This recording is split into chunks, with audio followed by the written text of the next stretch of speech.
Uno sabe que en Corrientes, que en muchos lugares de las provincias la música es algo cotidiano. Sí. Así como los porteños teníamos, en mi generación, el tocadisco, el combinado, Sí. en las casas estaba la guitarra, el acordeón. Sí. ¿Cómo llegó la música a tu vida? Bueno, vos sabés que mi padre era un gran melómano, tenía una discoteca fabulosa. A Corrientes, así como estábamos aislados, todavía no había puente, nada de esto que estábamos hablando, llegaban tarde los discos, pero él estaba muy informado, entonces estaba inscrito al Club del Disco. Me acuerdo del Club del Disco. Claro, ¿sí? y recibía por correo, o porque llegaba bueno, a la disquera de la ciudad, lo último que aparecía en música clásica. Mi padre amaba mucho la música clásica. Y nos enseñó de niñas a escuchar música. No había televisión en nuestra época. Entonces era un ritual en nuestra familia escuchar música con papá, y los martes teatro leído por Radio Nacional. Papá nos hacía, era el único día que nos acostábamos tarde, y papá nos hablaba de las obras de los grandes escritores y nos hacía valorar la palabra, ¿no? El contenido, la belleza. Entonces las tres, somos tres, yo soy la mayor. Para nosotras era una fiesta, por ejemplo. ¿Tres mujeres? Somos tres mujeres. Escuchar, me acuerdo que a mí me quedó muy grabada y no me perdí un capítulo solo de Cumbres Borrascosas. Ajá. La voz de los actores me impactaban de tal manera. Hilda Bernal, por ejemplo, Antuco Telesca, que tenía una voz extraordinaria radial, unos armónicos que era como que cantaba cuando hablaba, era una cosa. Y yo me quedaba extasiada escuchando esas voces. No les conocíamos el rostro, porque la radio tenía esa magia, ¿no? Que te imaginabas lo que querías. Claro. Pero era muy entrañable para nosotros ese encuentro con nuestros padres, y el silencio, y la belleza, o el drama, la comicidad, lo que fuere, de los textos que y papá después luego nos preguntaba y comentábamos, nos compraba libros y nosotros leíamos, y de noche cuando comíamos él nos hablaba y nosotros teníamos que decirle en qué parte de la lectura estábamos, y él comentaba con nosotros. O sea que yo me habitué a la música, fue un lenguaje que incorporé desde ahí, pero no había nadie que fuera músico en mi casa. Pero yo a los 9 años empecé a pedir guitarra, quiero guitarra, quiero guitarra. Bueno, mi abuela, que me escuchaba, me compró. Mis padres pensaron que por ahí iba a ser un pasatiempo, pero bueno, nunca más salió la guitarra de mi regazo, aún embarazada, que tocaba la guitarra más. acá. Sí. Pero bueno, la música para mí fue absolutamente imprescindible. No imagino mi vida sin ese instrumento y sin poder expresarme a través de... Y enseguida escribí canciones. A los 9 años ya escribía canciones. Vos te definiste como cantora. Ser cantora en tu caso incluye ser intérprete, compositora... Y autora. Y autora. Sí, sí. Para mí fue un todo, porque yo aprendí, la primera canción que saqué en la guitarra fue El arriero de Yupanqui, pero yo quería decir algo que era también lo que yo veía, que me pasaba a mí y que le pasaba a mi entorno, y entonces empecé a balbucear algunas letras. Mi primera canción es muy feísima, pero muy feísima. Ya no encuentro otra forma de decirlo mejor. Pero, ¿es muy fea como poema o como todo? Porque era muy niña, ¿no? Era una canción tremendamente dramática de un señor que no podía tocar la guitarra, estaba enfermo, solo, en un lugar perdido, así lejano, y entonces llegaba un forastero que él le pedía, lo único que le pedía en su último momento era que le pase la guitarra. Se llamaba Las cuerdas de mi guitarra, una cosa espantosa. Pero para que se ahorque con las cuerdas. No sé, lo cierto era que te quiero decir que yo traté de imaginar la situación, y siempre tuve la sensación de que cuando escribía algo tenía que ser visible. Vos tenías que verlo. Entonces, mis letras y mis canciones siempre fueron en esa búsqueda de un lenguaje que describiera de tal forma a la historia o a los personajes de la historia que vos los pudieras ver. Tal vez, y ahora hablando con vos, mirá, no sé por qué asocio esto que acabamos de decir, tal vez sea porque era de las personas que escuchan la radio. Entonces necesitaba, la imaginación te disparaba con la música o con lo que fuera, o con las voces, para donde vos quisieras. Y tal vez el hecho de no poder verlo y comprobarlo haya hecho que yo necesitara tanto imágenes muy visibles para cualquiera, como al alcance de la mano, en las canciones, ¿no? Tal vez sea eso. Es como un guión de cine. Un guión de cine son palabras que te tienen que hacer ver la imagen antes. Que tienen que poder verse. Claro. Que es así. Y tus primeras composiciones, así, ¿cuándo llegaste, digamos, a un nivel profesional? A los 11 años me mandaron a estudiar con el que fue mi maestro mientras vivió, que se llamaba Blas Benjamín de la Vega, era un gran amigo de mi padre, un hombre muy culto, que bueno, me enseñó desde la primera clase a tener abierta la cabeza y a escuchar todo, ¿no? Porque lo primero que me dijo fue, con voz grave así, Teresa, la música es toda tuya. Y yo, detrás de mi guitarra, que era grande, yo era flaquita y chiquita, yo pensé, no será mucho, pero no era mucho. Es decir, me hizo comprender que debía escuchar todo. Me dijo, lo que te emociona, todo lo que te emociona es tuyo. Anda por ahí. Entonces, bueno, yo tenía como tarea no solamente tocar, sino escuchar música. Y eso fue muy importante para mí, porque aprendí a brevar en el canto y en las composiciones de los grandes autores.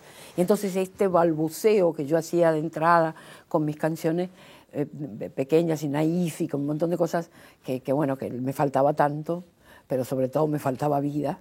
Empecé a escribir desde otro lugar y a buscar, no digo la perfección, pero sí el cuidado de lo estético y de la sintaxis y de un montón de cosas que fueron muy importantes para mí al escribir una canción, ¿no? El uso del lenguaje, ¿sabes? Fue una elección desde el primer momento, porque yo quería usar no un lenguaje todo el tiempo tan poético o metafórico, sino un lenguaje cotidiano, como si fuera una conversación en la que yo estoy hablando con otro y estoy llevando una historia a los demás, ¿no? Te relacionaste también componiendo temas de poetas con la poesía. Bueno, ¿no? Porque la poesía fue siempre un gran misterio maravilloso para mí, y acostumbrada que estuve de temprana edad a leer y mucha poesía. Fui una apasionada de esa forma de la escritura.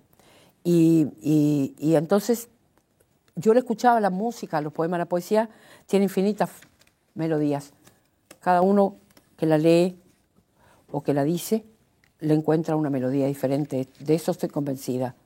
Y yo, al encontrarle la mía, tomaba la guitarra y la acompañaba con eso. Y así musicalicé muchos poetas. Francisco Madariaga, con el que más obra hice. Francisco Madariaga es correntino como yo. En realidad es porteño, pero vivió mucho tiempo en Corrientes, hasta los 14 años. Y está tiene una marca en el orillo ahí tremenda. Y es el que me hizo ver a Corrientes, a pesar de que yo vivía ahí y todo lo demás, desde un lugar completamente distinto, una belleza apasionada, que me marcó para siempre. Y bueno, no solamente a él musicalicé, sino también musicalicé a Borges, a Manuel Castilla, a Olga Orozco, a Alfredo Beiravé, tengo a Guillermo Boy, tengo muchísimos, Jorge Calvetti, el querido Jorge Calvetti, que además conocí, con el que tuve una amistad maravillosa. Y primero estuve muy, muy vinculada a musicalizar poesía y mezclar con mis canciones en mis conciertos, pero un enorme porcentaje de mis conciertos eran música para poesía, ¿no? Y el río te llevó a orillas muy especiales, ¿no? Piazzolla, por ejemplo. Bueno, eso fue una experiencia medio inesperada en mi vida. Lo que pasa es que Piazzolla fue a tocar allá y... O sea que en realidad el río lo llevó a Piazzolla. Lo llevó a Piazzolla. Contra la corriente. Claro, contra la corriente. Siempre fue contra la corriente Piazzolla. Y Piazzolla sí. Y nos conocimos en el año 79, justo el año que yo ya pensaba venir a vivir acá. Y la verdad es que Él le gustó, mis amigos le hablaron de mí porque él andaba buscando a alguien para una gira. Era algo muy puntual porque se iba a Europa. O sea, no era una cosa definitiva, pero era unos 6, 7 meses que necesitaba un cantante o una cantante mujer. Y bueno, le hablaron de mí, entonces yo fui al lugar donde me citaron para que él me escuche. Y bueno, le canté y a él le gustó mi voz. Y me dijo que cuando fuera a Buenos Aires lo llame. Y bueno, yo lo llamé cuando llegué, venía justo en esos días pensando ya en buscar trabajo aquí, con mi ex esposo y el padre de mis hijos. Y bueno, y fui a verlo y me hizo ir a la casa, ahí por la Avenida Libertador, donde vivía con Laura Escalada. Me hizo cantar de vuelta delante de ella. Y antes de que yo llegue a la casa de mis tíos, ya me estaba llamando para decirme, la felicito, va a cantar con Piazzolla.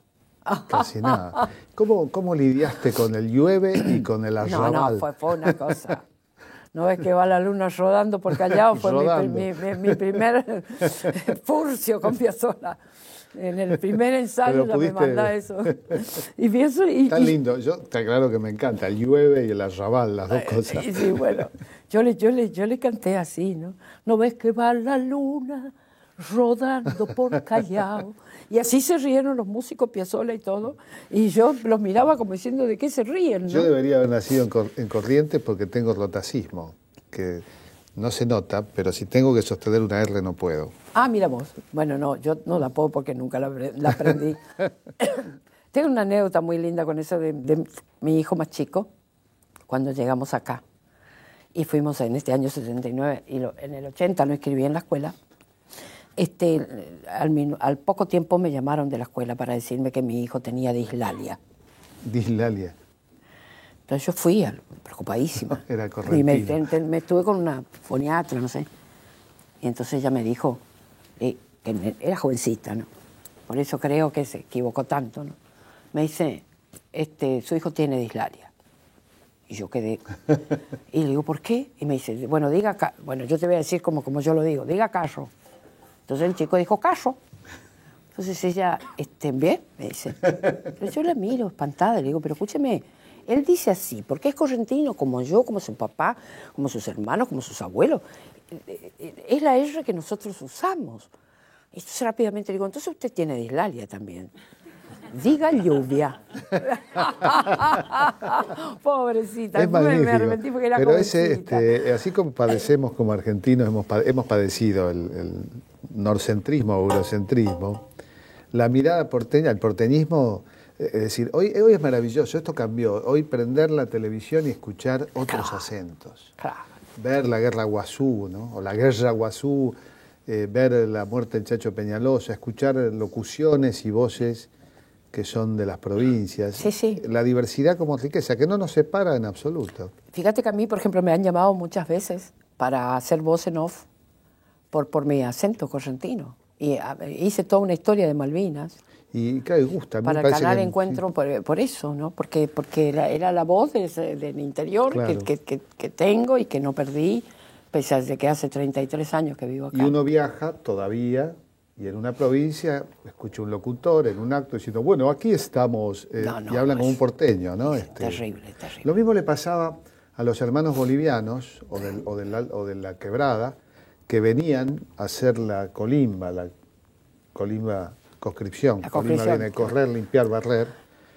Y entonces los revisaban y descubrían una anomalía cardíaca, que consistía en que tenían el corazón más grande que lo que se esperaba, por una sencilla razón. Por la altura. En la altura necesitan más sangre, tienen 1 litro más de sangre que nosotros y por eso no se fatigan en la altura. Y tampoco se fatigan en la llanura. Claro. Es una ventaja. Claro. Pero era considerado una enfermedad. ¿Hasta dónde llega? Es cultural, o sea, hasta dónde llega una visión etnocéntrica, ¿no? Claro. En el modo de hablar. Se pareces a mí, sos normal, si no... Sí. Sos distinto, yo se ve que tengo algún gen correntino. Bueno, qué lindo, me alegro. Me cuesta menos pronunciar. Bueno, también la R española es bastante inusual en los modos de hablar del planeta. Sí. La Ille también es muy hermoso sonido, sí. Y acá se ha perdido completamente, ¿no? Y está mutando porque de Elie a Y y ahora pasó a Sh. Sí. Llueve. Sí. O sea, hay una mutación, sí, que sí. es un sonido que no existe en el español y No que se puede existe en el representar. inglés. Claro.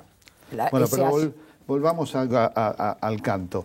¿Y en Buenos Aires cómo fue la experiencia? Bueno, pero ya nos anticipaste que estuviste en Cosquín. En el 84 gané Cosquín, pero del 79 al 84 me fue difícil, estábamos en plena dictadura, Jorge. Claro. Y acá había lugares under donde uno podía cantar. Yo pude cantar y hacer todo lo que hice porque era desconocida. Nadie sabía de mí. En aquella época había lugares como La Trastienda, pero estaba en Palermo. Palermo, donde no había nada en el actual Palermo que Sí, sos. donde no era nada de estas cosas que hay. Lo único que había No, era no. La Trastienda. Quedaba lejos entonces. Había otro que se llamaba La Peluquería, que funcionaba en una vieja peluquería, una barbería, digamos, Sí. y de noche se transformaba en un lugar para cantar. Y había otros rincones, la bodega del Tortoni, y yo cantaba en esos lugares. Un lugar que se llamaba Freedom Bar, y como nadie me conocía, iba rondando, pero el público me empezó a detectar, digamos, de alguna manera, y me iba siguiendo a los distintos lugares donde yo cantaba. Por eso fue una sorpresa cuando gané Cosquín y grabé mi primer disco para la compañía grabadora, cuando empecé a vender en forma así rápida, sin que haya en aquella época ni ninguna otra forma, más que los 4 o 5 canales de aire que existían y la radio, ¿no? No había ninguna Que otra. en Buenos Aires no abundaban tampoco las folclóricas. No, La por Guerra de eso. Malvinas disparó un interés por la música en Sí, que fue en el 82, y después vino, bueno, yo gané Cosquín, y no es casual, yo creo que hoy no ganaría Cosquín, para como la concepción de la música todavía falta la ley de medios para que haya esa diversidad maravillosa que tenemos pueda convivir con las otras formas musicales que fueron como muy aplastantes, ¿no? Que se instalaron de una manera al revés, digamos, desde los medios hacia abajo, ¿no? Hacia el pueblo. Pero digo, en el año que yo gané Cosquín, la gente escuchaba, ávida, tocaba Yupanqui solo con su guitarra y era un teatro. Cosquín, la plena platea, en silencio, con unción, escuchando al gran maestro, ¿no? Al padre de nuestra música. Hoy es como una parafernalia de sonido, de palmas, bueno, de otro tipo de... Bueno, cambiaron muchas las cosas en muchos sentidos, se impuso toda una forma más pasatista, más esa cultura del efímero de los años 80 que fue muy poderosa y que se llevó puesta muchas generaciones, ¿no? Que perdió el hábito de escuchar y el hábito de cantar a la gran canción argentina, de los grandes autores como Manuel Castilla, Leguizamón, o Jaime Dávalos y Ariel Ramírez, bueno, Falú y Dávalos, bueno, los grandes poetas que estaban, claro. Que eso era popular. Cuando yo gané Cosquín, eso era popular. La gente cantaba eso en las plateas, ¿no? La gran obra de estos grandes autores y compositores, que estuvieron, muchísimos poetas influyeron enormemente